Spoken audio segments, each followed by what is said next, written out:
होता था, बटेव घर का बटेव नहीं होता था। और लड़की गांव की होती थी, एक घर की नहीं होती थी, एक जाति की नहीं होती थी। 7 दिन पहले तो घर में दूध बुलाना बंद कर देते थे, दूध भेजना चालू कर देते थे जिसके घर में शादी होती थी।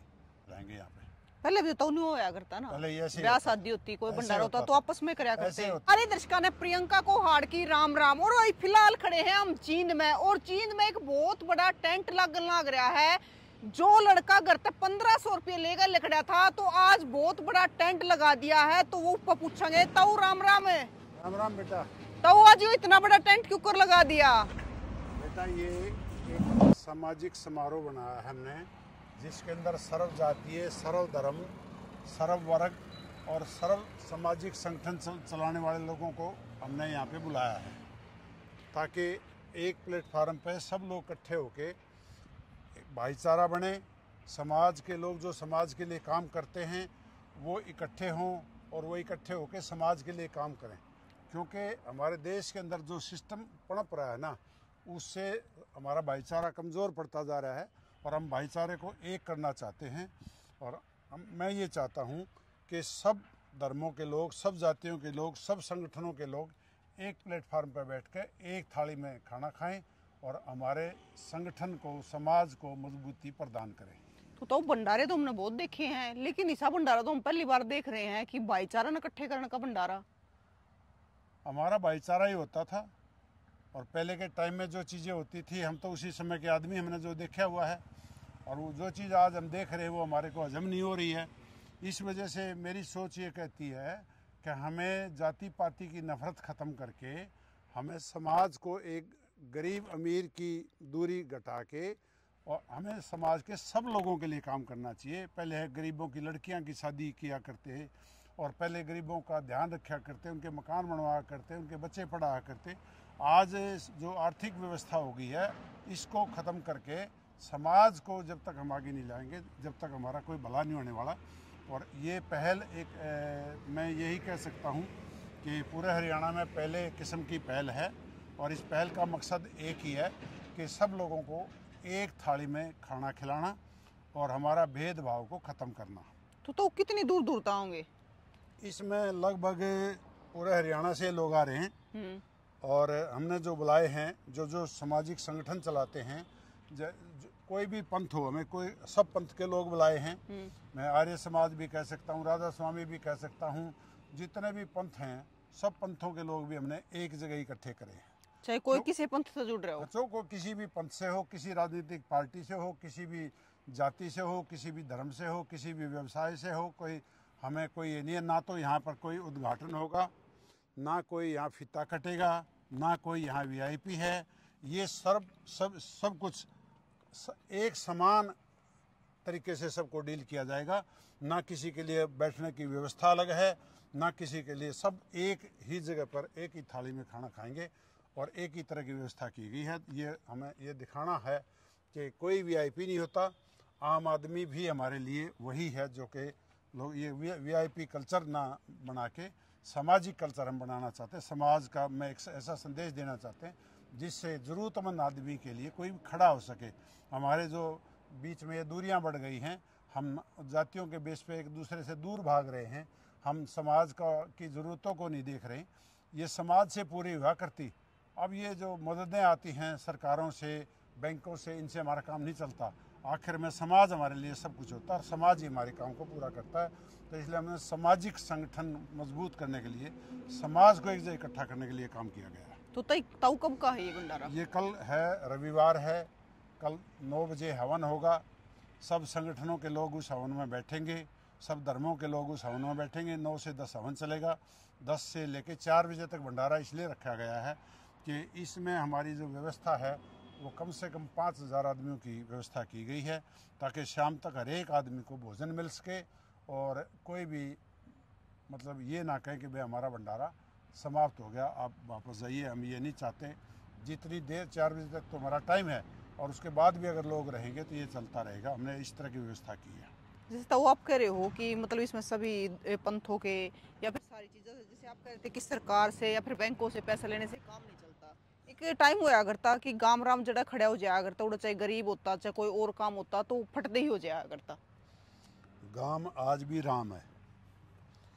इस व्यवस्था को जिन्होंने ख़राब किया है वो लोग ऐसे लोग हैं जिन्होंने अपने स्वार्थ के लिए इस व्यवस्था को ख़राब किया है। गांव आज भी राम है। हमने वो समय देखा है 36 जात की लड़की बेटी होती थी, 36 जात का बटेऊ, सबका बटेऊ होता था, और अपने घर पहले उसको लेके जब घर छोड़ के आ करते, अगर उसने बटेऊ ने रास्ता पूछ लिया तो जाति नहीं पूछते थे, उसको घर छोड़ के आते थे और उसको बटेऊ ही बोला जाता था। गांव का बटेऊ है, गांव का होता था बटेऊ, घर का बटेऊ नहीं होता था। और लड़की गांव की होती थी, एक घर की नहीं होती थी, एक जाति की नहीं होती थी। अब मुझे तो वो व्यवस्था पसंद है, मैं तो उसी व्यवस्था से निकला हुआ आदमी हूँ और उस व्यवस्था में रहा हुआ भी हूँ, और वो उसी व्यवस्था को मैं दोबारा ले आना चाहता हूँ। तो भाई देखो तैयारी है जो चल रही है, बड़े बड़े कढ़ाई हैं वे आगे हैं, ऊपर है जो टेंट लगन लग रहे, तो ताऊ तैयारी पूरी जोरत चल रही है। बेटा सब समाज के लोग जुड़े हुए हैं, समाज के जो संगठनों के लोग हैं वो आए हुए हैं, वही काम कर रहे हैं। मैं तो किसी को ही शायद पर्सनली फ़ोन करता हूं। आप जैसे जो सभ्य लोग हैं वो भी अपने आप हमारा जो देख के पोस्टर आ रहे हैं, और वो ही इस बात में हमारा सहयोग वो भी कर रहे हैं, और सामाजिक संगठनों के लोग भी आपस में एक दूसरे को इनवाइट कर रहे हैं, और वही खड़े होकर काम करेंगे। इसमें कोई वेटर सिस्टम नहीं है, समाज के लोग इस भंडारे को चलाएंगे जो पहले कराया करते। हाँ, जैसे पहले हमारे समाज के लोग फंक्शन को पूरा करते थे, आज जो प्रथा होगी ना, खाया और हाथ धोया चल पड़ा, हाँ। ऐसे नहीं है। समाज के लोग एक दूसरे को खाना खिलाएंगे। हम एक दूसरी चीज़ लेना चाहते हैं समाज में। वो चीज़ क्या है कि कोई भी आदमी हर एक को खाना खिलाए, वो उसकी जाति ना पूछे, उसका धर्म ना पूछे, उसकी आर्थिक स्थिति ना पूछे, गरीबी अमीरी ना पूछे, और उसको प्यार से खाना खिलाए। समाज के लोग खाना खिलाएंगे यहाँ पे। पहले भी तो नहीं होया करता ना, पहले ऐसे ब्याह शादी होती, कोई भंडारा होता तो आपस में कराया करते। ऐसे होता था। 7 दिन पहले तो घर में दूध बुलाना बंद कर देते थे, दूध भेजना चालू कर देते थे जिसके घर में शादी होती थी। मोल लेना पड़ा सारा, अब सब कुछ मोल आता है। अब वेटर शादियाँ करते हैं, पहले समाज के लोग शादियाँ करते थे, और शादी 3 दिन होती थी। 4 रोटी जिसको बोलते थे ना, वो 2 दिन तो भरे भरे होते थे, 1 दिन पहले और पीछे तक व्यवस्था चलती थी। तो 3 दिन तक लोग ना खेत में जाते थे ना काम करते थे, और पूरे परिवार की शादी को खड़ा होकर पूरी करा करते। तो नूर बताओ क्यों रहेगा खड़ा, आना खड़ा पड़ेगा। ये आने के लिए जो पुराना रोहतक रोड जिसको बोला जाता है, यूनिवर्सिटी के सामने, रणबीर सिंह यूनिवर्सिटी के सामने संकल्प सिटी के नाम से हमारा ये एक सेक्टर है। यहाँ पे सेक्टर 15 संकल्प सिटी बाईपास जींद, पुराना बाईपास। नया बाईपास तो बाहर से है, ये अंदर वाला बाईपास है जो गोहाना रोड से चल के रोहतक रोड पे मिलता है। और ये हमारी कोर्ट, कचहरी, कॉलेज सबसे आधा किलोमीटर की दूरी पे है, और यूनिवर्सिटी के बिल्कुल सामने है। तो वो यो भंडारा जैसे अपना वो अगर नीचे बैठ कर खाया करे नहीं हो रहेगा? बिल्कुल वैसे ही रहेगा, क्योंकि बाल्टी दरी है। बिल्कुल वैसे ही रहेगा। सिर्फ डालने वाले डालेंगे ताकि शुद्धता रहे, हर आदमी हाथ ना मारे। खाने वाला खाना प्लेट में डालेंगे, और सब खड़े होकर भी खाएंगे, बैठ के भी खा सकते हैं ज़मीन में। और ऐसी कोई वीआईपी व्यवस्था नहीं है कि मेज कुर्सी नहीं लगाई गई है, कुछ नहीं है इसके अंदर। ज़मीन में बैठ के खाओ, चाहे खड़े होकर खाओ, भंडारे का ही रूप है। और व्यवस्था भी देसी घी का पूरा हलवा और 2 सब्जी और पूरी है, और कोई दूसरे तरह की व्यवस्था नहीं है कि जो ब्याह शादियों में फंक्शनों में होती है, वो नहीं है। ये भंडारा है, भंडारे का रूप है। और भंडारा भी क्या है, सब लोगों को एक प्लेटफार्म पे इकट्ठा करके भोजन की व्यवस्था है, ताकि वो बैठें, डिस्कस करें, और समाज के लोग एक दूसरे से जाने पहचाने, और सामाजिक संगठनों को एक जगह पे मिलाएं। सभी धर्मों के, सभी पंथों के लोगों को हम आपस में मिलाएं, और ये जो एक आदमी दूसरे के प्रति नफरत की भावना रखता है वो ना रखे। हम सबको एक करना चाहते हैं। मतलब छोटे बड़े का सारा फर्क मिट जाए। ना, छोटा बड़ा तो मेरी ज़िंदगी में कुछ है ही नहीं। मैं तो खुद जहाँ से चला था बहुत छोटी सी व्यवस्था से चला था, और आज भी जो व्यवस्था है मैं तो वहीं के वहीं ज़मीन पे हूँ। मेरी कोई व्यवस्था चेंज नहीं हो रही। जो भी है ये सब परमात्मा करा रहा है। और ये एक अन्न का भोजन पूर्ति कह लो, इसको पेट की पूर्ति कह लो, इसके लिए व्यवस्था है। और इसका कुछ नहीं है, ना कोई इसके पीछे मोटिव है, ना कोई हमारा लक्ष्य है इस वजह से कर रहे हैं।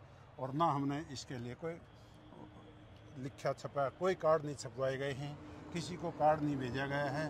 सिर्फ आप जैसे लोगों के माध्यम से सूचना गई है, और बाहर हमने एक बोर्ड लगाया है विशाल भंडारे का, और उस बोर्ड के आगे ही जो ना पढ़ के लोग आएंगे और आसपास के। हाँ, इतना ज़रूर है, जो गरीब बस्तियां हैं, जो भी झोपड़ी है, क्लस्टर है, उनमें हमने जाके इनवाइट किया है ताकि ज़्यादा से ज़्यादा लोग वो भी आएँ जो कि बिल्कुल गरीब लोग हैं। और इसमें संस्थाएं भी बुलाई हैं, जैसे गौशालाएँ हैं, गुरुकुल हैं, मंदिर हैं, जो भी इस तरह के संगठन हैं, उन सबको भी इनवाइट किया गया है। तो क्या कहना चाहोगे समाज के लोगों से? समाज के लोगों से यही कहना है मेरा, तो आपके माध्यम से एक निमंत्रण है कि जो भी अपना समय निकाल के यहाँ पहुँचेगा उसका हम अतिथि की तरह सत्कार करेंगे, स्वागत करेंगे और पूरी अच्छी व्यवस्था रहेगी और आपको साफ़ सुथरा भोजन मिलेगा और साफ़ सुथरा वातावरण मिलेगा। और पूरी 4 किले में मैंने पार्किंग बनाई है। ये पार्किंग भी आप एक बार दिखा दो। ये मैंने सारी 4 किले एकड़ की पार्किंग तैयार करी है, जिसके अंदर सड़क के ऊपर कोई होच पोच नहीं हो, आने जाने वाले को कोई रुकावट ना हो, सब व्यवस्थाएं ध्यान में रख के हमने इस काम को किया है। तो कोई भी आ सकता है इस भंडारे में? इसमें कोई भी आ सकता है और इसमें संख्या की कोई लिमिट नहीं है। और कोई आदमी अपने साथ 10 आदमी लेकर आए, 100 आदमी लेकर आए, 1000 आदमी लेकर आए, हमें उस बात की कोई समस्या नहीं है। भगवान की दया से ये एक अच्छे से चलेगा। परमात्मा का ये काम हम कर रहे हैं, परमात्मा के खाते में, हमारा कोई खाता नहीं है। और इसमें कोई भी आए वही सादर आमंत्रित है। ये निमंत्रण पत्र के रूप में आपके साथ हम मिले हैं। बिल्कुल। तो भाई विशाल भंडारा आप देखने भी लाग रहे हो, यानी कल 26 अक्टूबर ने, तो आप भी इनवाइट हो, आप भी आ सको हो। आपका एड्रेस भी बता दिया है और कल ये भंडारा रहेगा, तो ताऊ ने और सारी चीजें आप तो बता दी। लेकिन न्यू जरूर बताइए कमेंट करके कि ईसा भंडारा आपने पहले देखा हो तो वो भी जरूर बताइए और तस्वीरें ज्यादा से ज्यादा शेयर कर दियो ताकि सबने पता चल जाए। जिसने भी आने की इच्छा हो तो वो जरूर आवे। फिर मिलेंगे। जय हिंद।